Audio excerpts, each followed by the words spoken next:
Hai, nama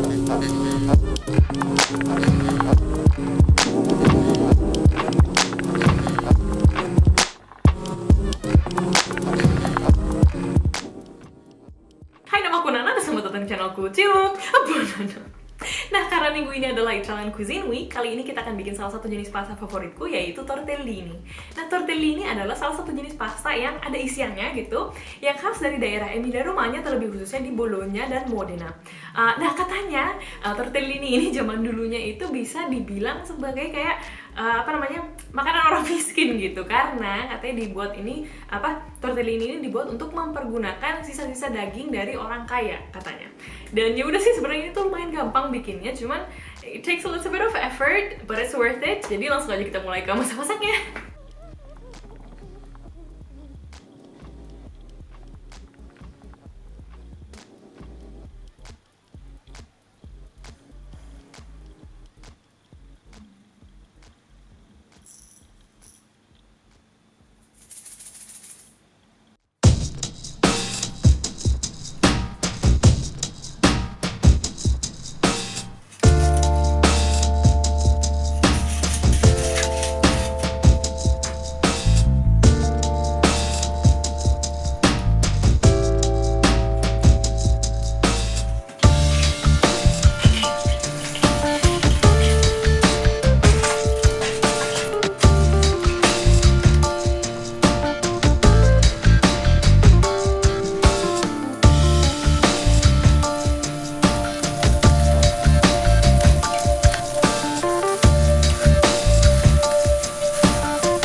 Dan ya udah gitu aja resepnya kali ini. Kalau misalkan kalian suka videonya, tolong jangan lupa untuk di-like dan juga di-share ke teman-teman yang lain. Kalau misalkan kalian belum subscribe, tolong di-subscribe channelnya. Dan kalau misalkan ada saran atau kritik atau request, langsung aja ditulis di komentar di bawah ya. Dan ya udah gitu aja, sampai jumpa di video berikutnya. Dah.